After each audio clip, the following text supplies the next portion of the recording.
আজকে রান্না করব হচ্ছে পটল দিয়ে আলু দিয়ে রুই মাছ দিয়ে। পটলটাকে ভালো করে প্রথমে ভেজে নেব।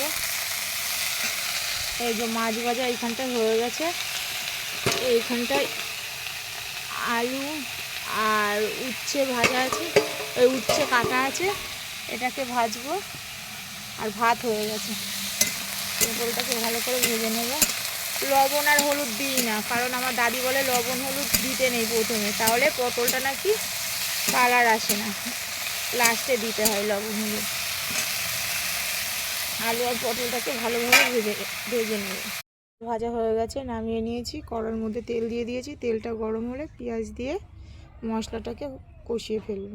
তেল গরম হয়ে গেছে, পেঁয়াজটা দিয়ে দেবো। এবার পেঁয়াজটাকে ভালোভাবে নাড়াচাড়া করে লাল লাল করে নেব। এর মধ্যে টমেটো অ্যাড করবো আজকে। টমেটোকে ভালোভাবে নাড়াচাড়া করে মশলা দিয়ে কষিয়ে নেব। এটার মধ্যে আছে কাঁচা পাকা লঙ্কা, শুকনো লঙ্কা দিইনি, সব দিন খাওয়া তো ভালো না। আদা রসুন বাটা দিয়ে দেবো এর মধ্যে, দিয়ে মশলাটাকে সুন্দরভাবে কষিয়ে নেব। মশলাটা কষানোর পরে পটল আলু দিয়ে আবার কষাবো। কষিয়ে তারপরে ভালোভাবে এখন নাড়াচাড়া করে নিই।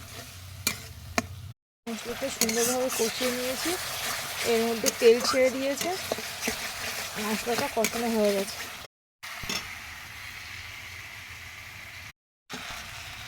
নেবে তখন আবার ফের কষাবো।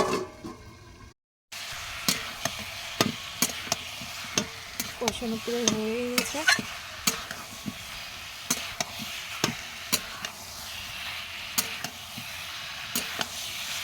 এবারে